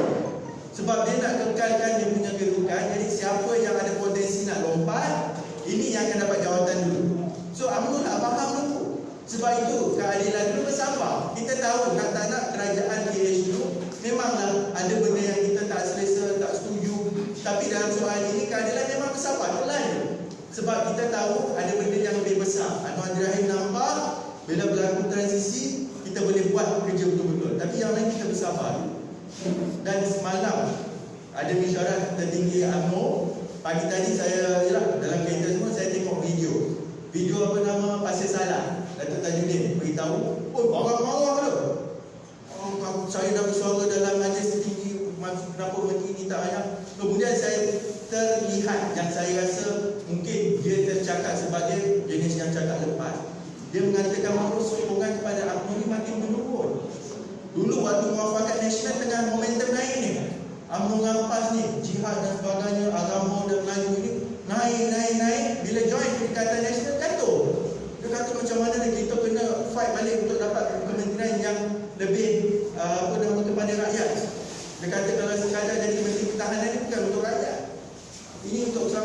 Dia kalau boleh nak mendiamkan fenomena orang ramai, sebab dia kata sokongan kepada UMNO tengah merundung jatuh. Dulu ramai yakin, mereka sekarang pun tak yakin lah. Dan kalau kawan-kawan tengok apa politik dalam UMNO yang saya tak ada lagi maklumat lagi, tapi kalau semalam tengok pengumuman yang dibuat, perasan dalam diam-diam dalam kecoh ini ada pertukaran jawatan di kalangan pimpinan tertinggi UMNO. Apa yang berlaku? Ketua penerangan dia ambil budak muda yang baru. Syarif tu saya pernah berjumpa je lah budak yang ada potensi. Bagus, dia ada ramai lagi orang muda masuk dalam UMNO, cuma agak dia tak kena makan dengan yang lain-lain lah. Tapi kemudian dulu siapa ketua penerangan UMNO? Ahmad Maslan. Ahmad Maslan ni naik pangkat, tak dapat naik pangkat jadi Setiausaha Agung. Mana hilang Anwar Musa? Tak tahu hilang. Daripada senarai ke semalam saya fikir mana perginya Anwar Musa. Dulu sebelum jadi kerajaan, dah jadi kerajaan, dia yang tak bercakap kepada media. Sampai masa semalam mesyuarat tertinggi UMNO, Anwar Musa punya nama tak ada, digugurkan daripada jawatan tertinggi. Setiausaha Agung pun kena drop. Jadi perkara ini sebenarnya menimbulkan banyak persoalan. Sedangkan kita rasa, sebab tu saya rasa sahabat Indra Mahkota jangan rasa down sangat, jangan rasa kecewa. Sebenarnya ada hikmah, dan biarlah penyakit-penyakit ini berpindah ke pihak sana. Dan sekarang ini di kalangan UMNO dan PAS, yelah orang tadi, orang saya tak suka buat joke pasal individu lah, tapi bila datang Pahang Terengganu ni, memang kalau kita tahu kesahabat kita lah, dah lama tak nampak.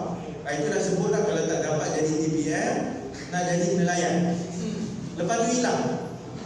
Saya rasa dah berlaut dah kot.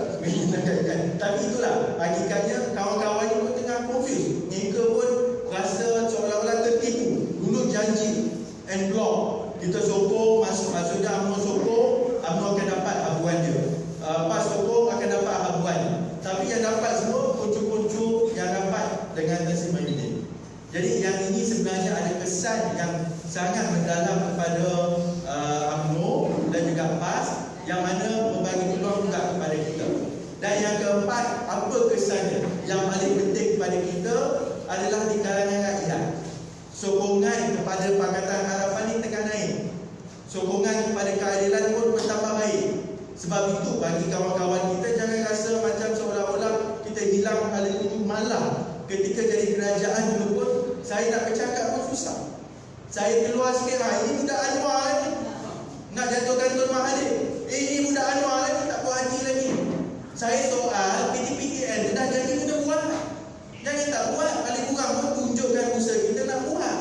Kami yang saya turun ke akan membidik kena berdepan dengan anak muda marah. Kamu dulu janji nak menang, nak tengok bayar PTPTN itu tangguh bagi Pak Ibu masuk parlimen. Awal tahun lepas dia buat pengumuman, kita turunkan lagi, naikkan lagi bayaran. Yang itu tak nak saya bangkitkan. Tapi bila sebut perkara ini, sahabat-sahabat akan kata, oh inilah, ini budak Anwar ni tak sabar, ini budak Anwar kerja pukul, nak ada. Tak boleh, janji tetap janji.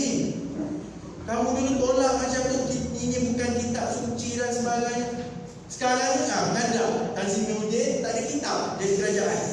Macam mana nak buat kerajaan sampai sekarang kita tak tahu. Dah seminggu dah tunggu, tak tahu apa yang berlaku.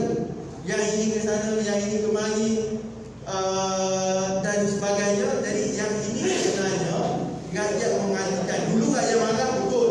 Yang marah ni kebanyakannya orang UMNO dengan PAS. Atas pagar termakanlah juga. Lulus sikit-sikit semua berkauman. Masalah ini masalah Melayu, ini kerajaan DAP, ini semua salah dan sebagainya. Sekarang ni isu perkauman habis, hilang. Bukan sebab tak ada perkauman. Kalau saya tengok Facebook semalam air mabuk, yang bawa kereta mabuk ni ada lagi. Tapi dah tak jadi isu perkauman. Sebab apa? Yang perkauman ni semua jadi menteri di Parlimen tinggi sekarang. Jadi dah tak ada siapa nak cerita pasal Melayu apa tu, semua dah seronok jadi menteri. Bila dah jadi menteri ni, sabarlah orang Indra Mahkota. Dia akan keluar cadangan benas geliga. Bila orang Terengganu Kelantan, bukan nak merendahkan orang Terengganu Kelantan, tapi bila orang UMNO dengan PAS ramai daripada sini yang jadi menteri, mulalah keluar rancangan-rancangan yang akan rasa geliga-gila. So jadi itu masa saya tengok hari-hari yang macam contohnya dia deny isu balak. Menteri Alam Sekitar. Orang jiwa masa balik Kelantan selamat. Orang balik kata sijil dia dah luput dah 2016. Jadi benda tu sebenarnya kena, kalau orang balik banyak lagi isu. Dulu janji kalau soal Ali dulu sikit-sikit nak bawa kita nak agama apa, perjuangkan demi Islam dan sebagainya. 10 tahun kami tunggu nak jadi kerajaan. Dah jadi kerajaan, belum masa lagi. Kamu dah jadi kerajaan. Kau belum masa, tak apa. Dulu bolehlah bagi alasan dan sebagainya. Cuma sekarang terbukti bahawa bila mereka ini sendiri pegang kuasa, selamat maju jaya. Tapi bagi kita sebagai keadilan, apa kesannya lepas ni? Saya dah sebut kronologinya apa yang berlaku, kesannya kepada kumpulan-kumpulan yang penting, dan macam mana kita nak move on selepas ni. Apa yang akan berlaku? Kita tahu dalam tempoh 2 bulan Parlimen akan bersidang. Sepatutnya Parlimen bersidang minggu lepas, ditangguhkan. Jadi Parlimen akan bersidang bulan 5. Jadi apa yang akan berlaku? Bagi saya, keadilan Pakatan Harapan, kita wajar teruskan usaha untuk bawa usul undi tidak percaya. Ini bukan hanya kita nak bantah semata-mata. Kita sebenarnya nak tolong kasih Mahyudin. Kalau kamu ada apa, jangan takut. Jangan rasa gudang gelana. Kalau kamu rasa ada apa, nak bentang-bentang lah. Patut kamu cabar lagi. Biar apa, kalau betul ada kamu kata boleh undi tidak percaya kat aku, buat. Aku tak kisah. Tapi saya rasa dia tak yakin sekarang. Kenapa dia tak yakin?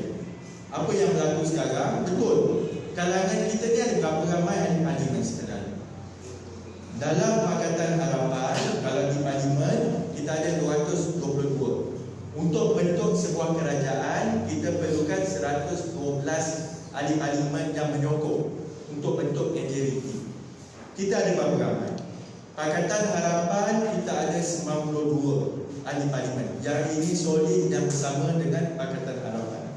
Kalau ada tawaran dan sebagainya, mungkin ada. Saya tak tahu, kadang-kadang ni lah. Kita boleh cakap manusia macam-macam boleh berlaku. Tapi keadilan bersama dengan komponen Pakatan Harapan, kita ada 92 ahli parlimen. Di peringkat warisan dan APCO, mereka ada 10. 9 campur 1. Maka kita ada 102 ahli parlimen. Campur lagi dengan daripada Tun Mahathir, campur dengan 5 ahli parlimen bersatu yang masih bersama beliau, ada 6. Maka kita ada 108. Kemudian kita ada beberapa individu yang mengatakan sokong kita, ada bagi SK dan sebagainya. Salah seorang yang saya kenal dan kita kenal adalah Barubian. Dulu Keadilan Sarawak, dia umum keluar daripada parti. Pada Keadilan, mula memang sokong kerajaan unity. Tapi bila kerajaan tersebut dikhianati penyerangan itu dengan Mahyudin jadi Perdana Menteri, beliau tak sanggup, dia pusing balik sokong Mahathir. Jadi yang saya kenal 109, yang lagi 3 ni ahli parlimen yang bagi SD. Apa yang akan berlaku sekarang ni, 2 bulan macam-macam boleh berlaku. Ada yang dari sini ke sana, mungkin dari sana ke sini dan sebagainya. Cuma untuk peringkat saya sendiri, walaupun saya ahli parlimen, saya tak minat nak ambil tawaran ni. Macam kamu ingat boleh jual beli ke? Kamu ingat ni offer, siapa boleh offer lebih banyak? Saya tak tahulah kalau Indra Mahkota tiba-tiba nak patah balik. Saya tak minat. Kalau orang dia tiba-tiba nak sebentar, tak apalah. Kalau kamu sangat tak nak, kita dah malas keluar. Kita masuk politik ni bukannya untuk trading, apa kamu boleh tawar, apa yang aku boleh dapat.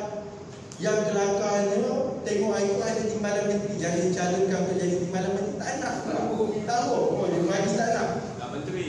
Dia tak nak. Oh, ini bukan taraf dia. Dia sebagai presiden parti. Parti dia lah.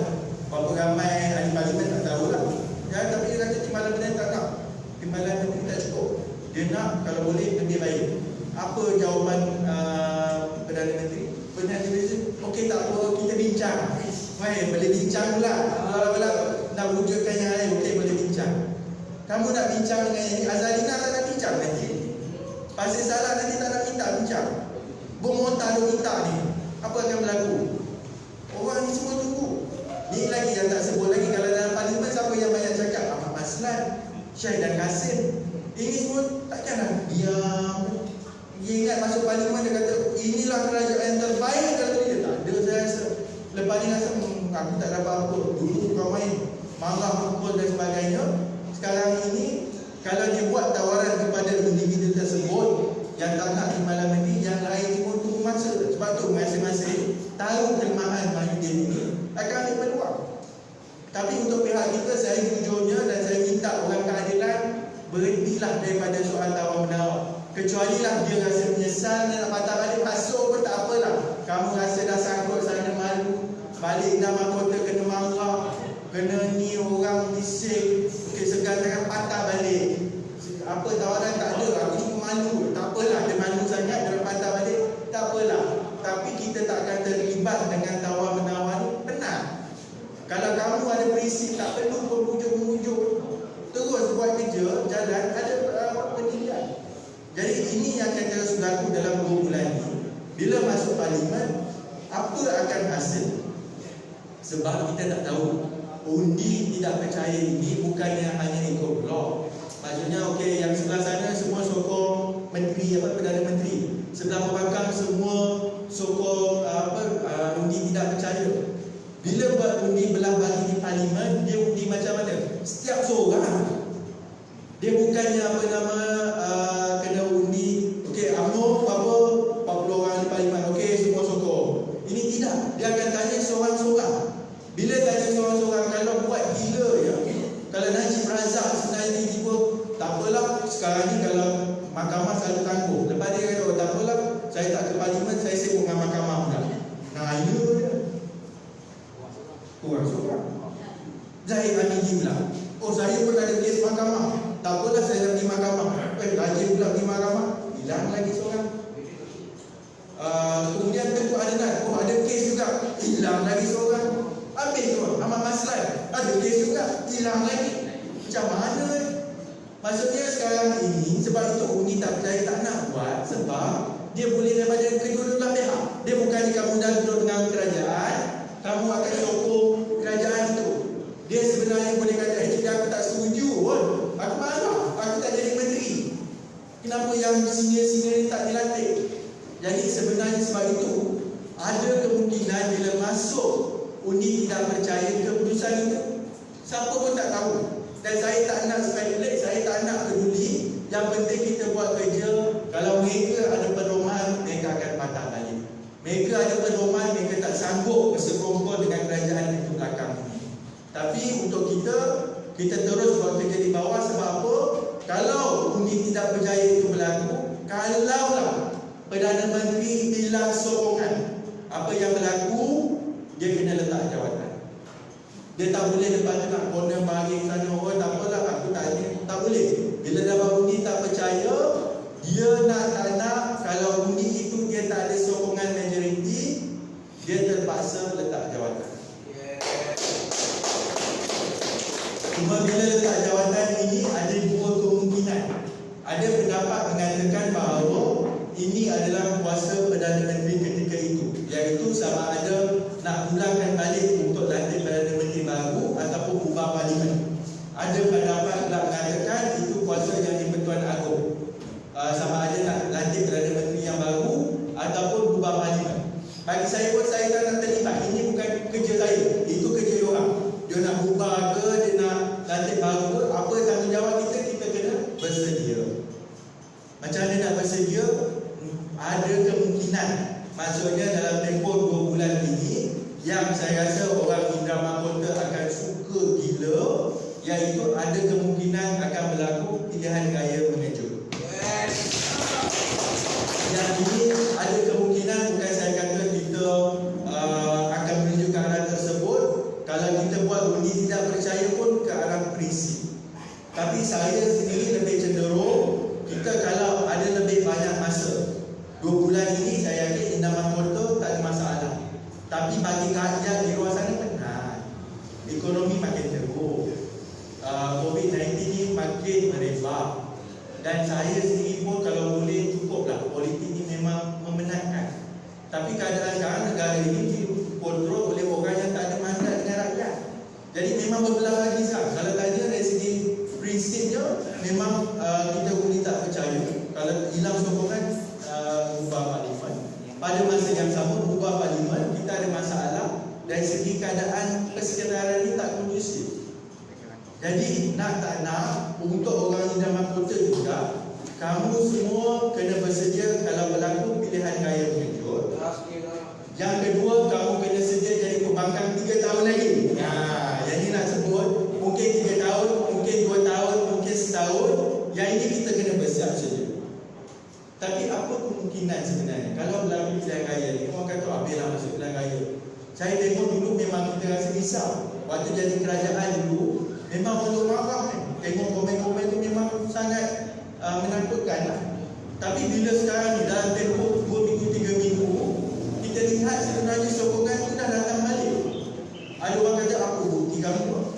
Saya tengok memang bila saya turun daripada Segamat hingga Indramayu Kota, esok Mesir, memang bukan kawasan keadilan pun, saya tengok orang bisikkan saya, Wadi, sekarang macam nak kempen pilihan raya dah lagi. Belum lagi simpan dulu tenaga.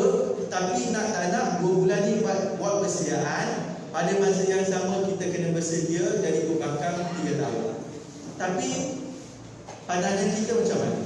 Pandangan saya, kita sebenarnya sebagai parti politik nak tak nak, memang masuk pilihan raya kita nak menang. Kita nak menang, kita nak bentuk kerajaan. 112 angka yang diperlukan.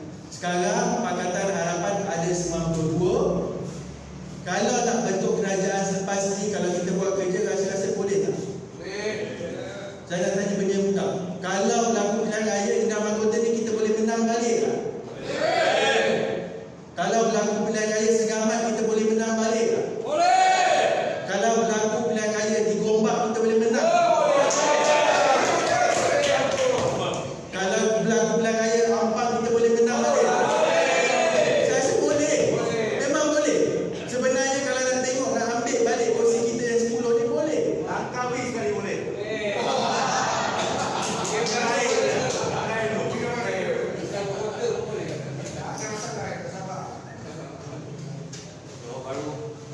InsyaAllah.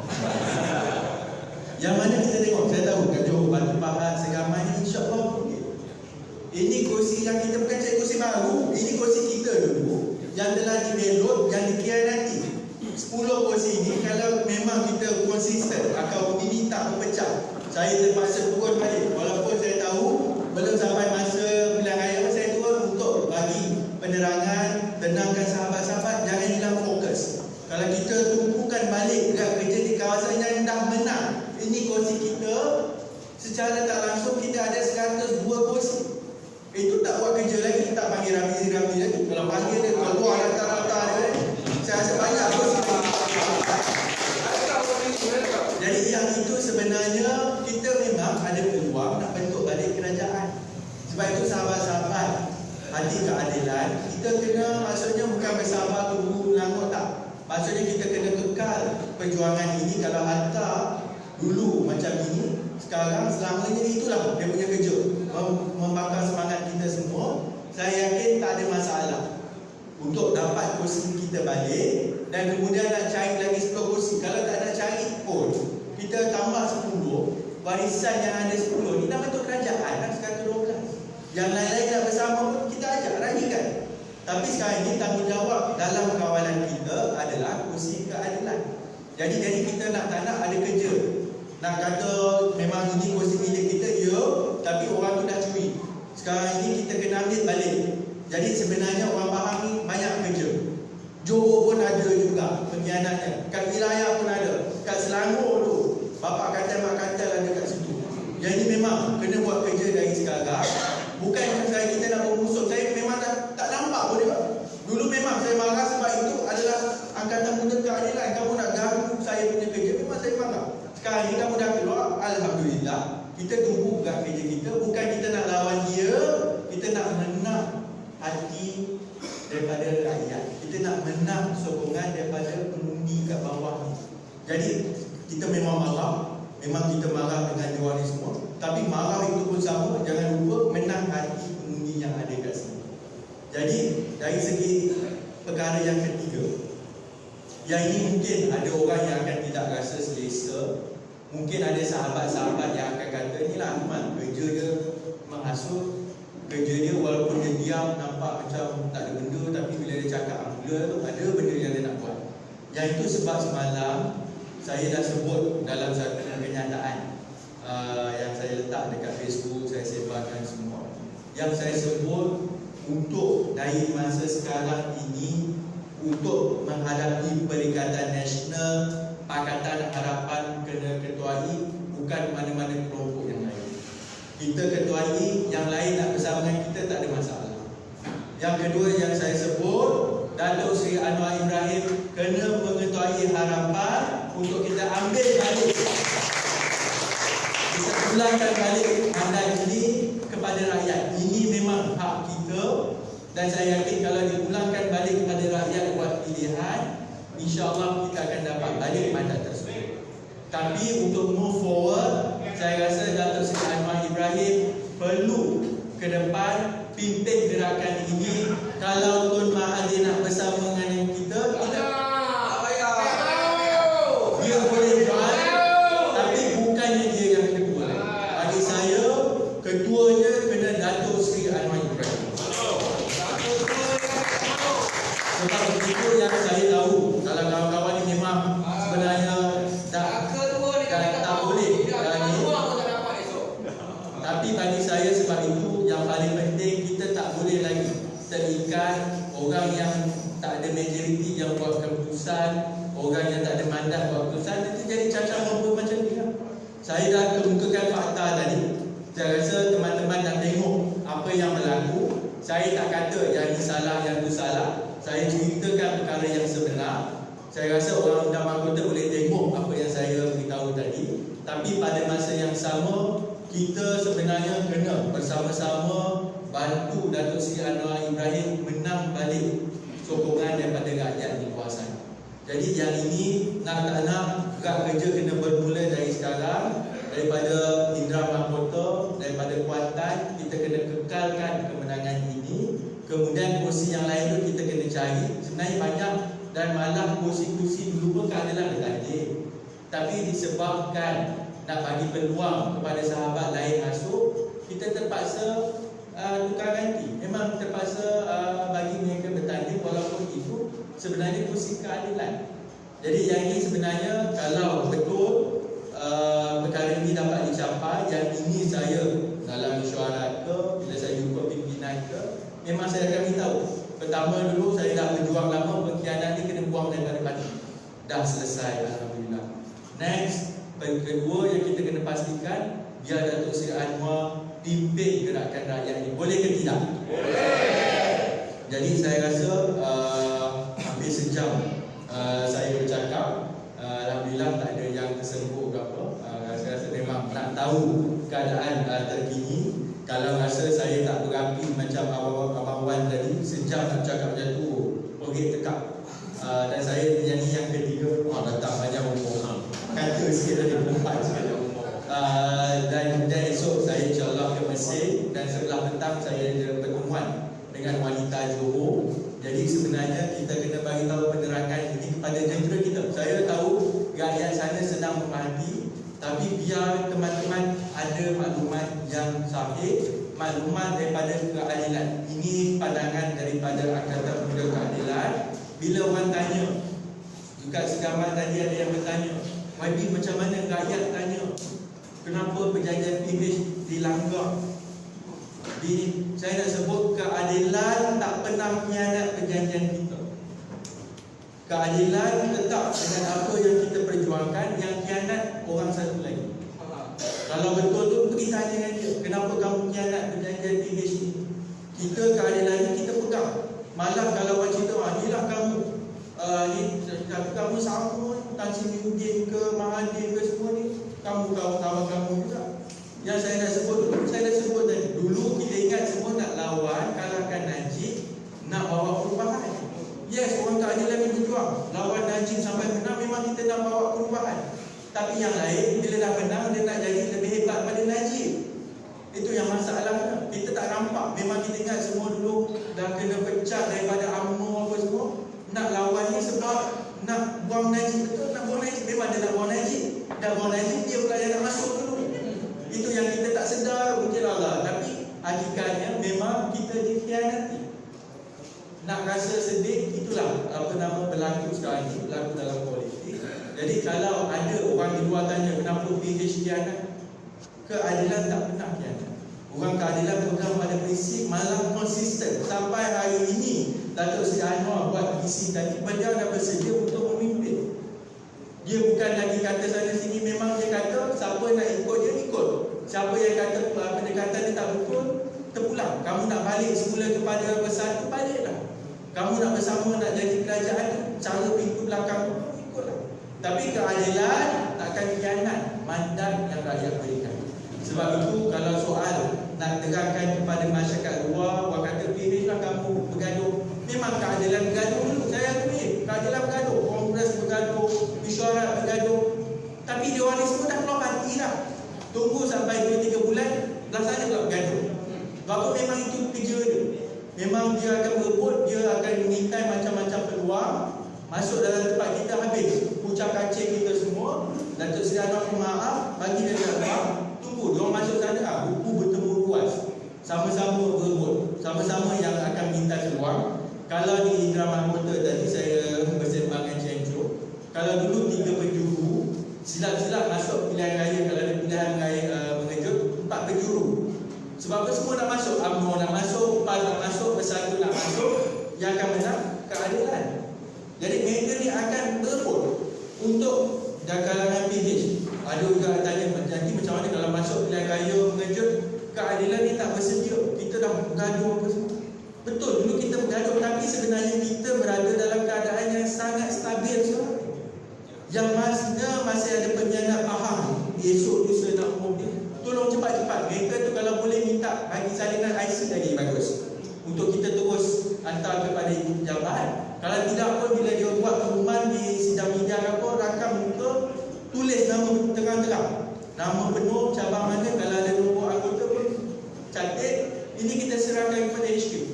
Bukan kita nak menafikan pengorbanan dia sebelum ini, tapi kamu kalau dah nak berpindah, itu hak kamu. Kita pun dah tak, kalau kamu dah tak rasa hormat kepada keadilan, tak nak dengan Datuk Seri Anwar, pergilah, tak ada masalah. Jadi untuk persiapan pilihan raya sebenarnya tak ada masalah. Indra Mahkota, siapa yang akan bertanding? Keadilan. Perikatan Nasional, siapa yang akan bertanding? Tak tahu. Oi, jam kalau dia kata ini sebab dia dulu ada ahli parlimen, maka dia layak bertanding. UMNO kata ini kursi kami bertanding dia tak kali pilihan raya. PAS pun kata aku pun bertanding ada dah pilihan raya. Dah berebut pula. Dia takkan settle. Dekat sini ke, dekat Temelong ke, dekat semua Bahang, dekat Johor pun sama. Dia akan berebut dekat Johor lagi. Sebab tadi saya kongsikan sikit kerajaan negeri. Dulu kita ada 28 yang bersama dengan PH bila Bersatu keluar, 28 lagi bila PH Bersatu campur dengan UMNO dengan PAS. MCA tak ada kursi adun langsung dekat Johor. Jadi kat sana bila nak bentuk kerajaan, ada seorang pengkhianat daripada keadilan, Dr. Chong, lompat masuk Perikatan Nasional, maka jadi 29-27. Kursi pemanis ni dekat mana? Dalam sekejap. Ini kawasan campuran. Saya tanya orang Seramat tadi, orang sekejap, kalau berlaku pilihan raya, pemanis ni keadilan dapat balik, dapat balik, tak ada masalah. Itu memang kursi kita. Jadi maksudnya untuk Johor sekalipun, kalau kita tak payah buat kerja apa pun, kita masih kekal 28 kursi. Nak cari lagi 1 kursi boleh sangat.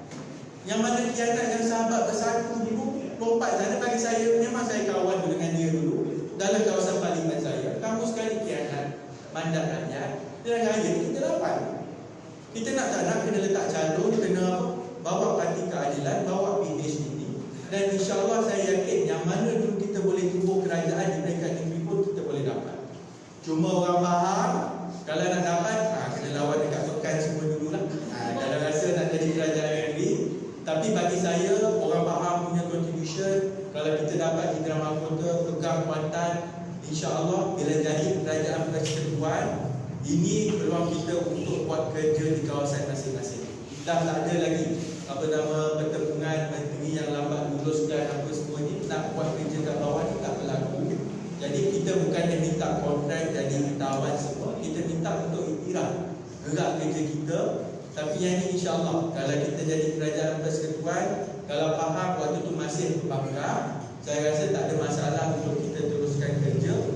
Kalau struktur Pakatan Harapan ni bersih daripada pengkhianatan. Jadi saya rasa cukup sekadar itu. Saya dah jelas panjang.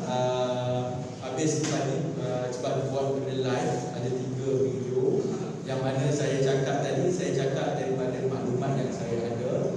Ini bukannya pendirian parti dan sebagainya, dan bagi saya orang Indah Mahkota ada hak untuk tahu keadaan sebenar. Kawan-kawan semua adalah mangsa keadaan. Kalau rakyat Malaysia rasa tertipu dengan pencaturan politik ini, dan kita kena ingat, kalau dari segi rakyat di luar sana yang marah tu ramai, ada juga yang mula rasa hilang kepercayaan kepada demokrasi. Malam kalau kita tengok sini, inilah tokoh demokrat kita yang ada. Kalau kita tahu Saifuddin Abdullah ni ahli demokrat, selalu cerita demokrat sampai masa itu belakang. Jadi yang ini sebenarnya kita kena yakinkan balik. Kalau ada orang yang hilang bernama kepercayaan kepada sistem pilihan raya, bukan dia tak percaya sistem, dia tak percaya dengan orang politik semua ni.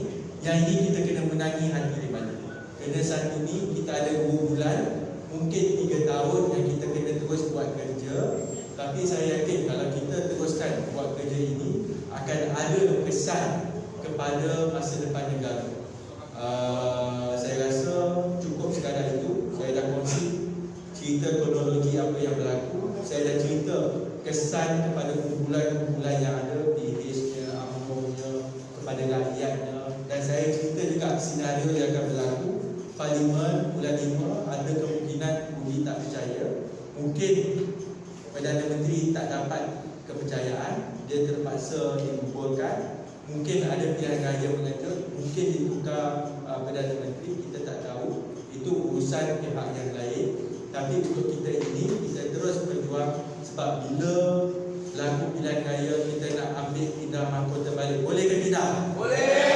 Sekian, terima kasih. Assalamualaikum warahmatullahi wabarakatuh. Waalaikumsalam warahmatullahi wabarakatuh. Itu dia penerangan yang panjang lebar daripada Wabi Johor Bahru ya, dalam rangka LFK. Jadi terima kasih hadir pada malam ini.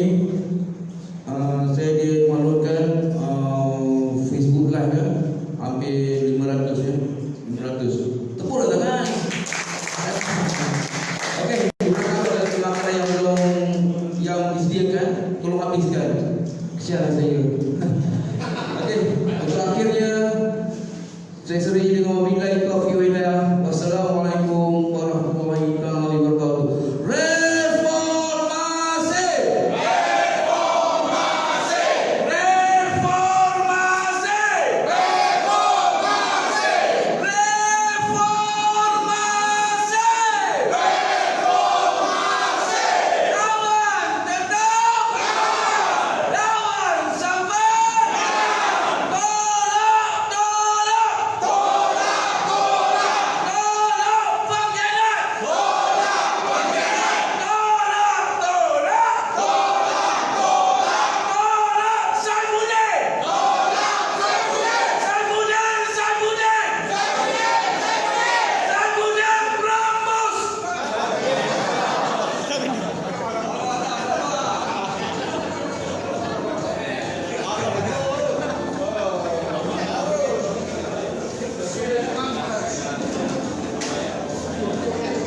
babi.